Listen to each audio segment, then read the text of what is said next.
With SWF, fit your wiper blades with ease. Carefully raise the arm of the wiper blade, or if necessary, refer to the instructions of the vehicle. Remove the worn wiper blade like this.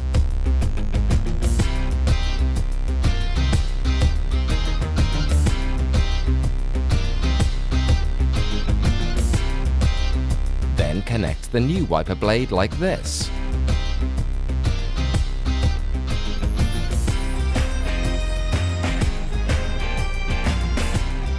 Make sure the wiper blade is correctly fixed.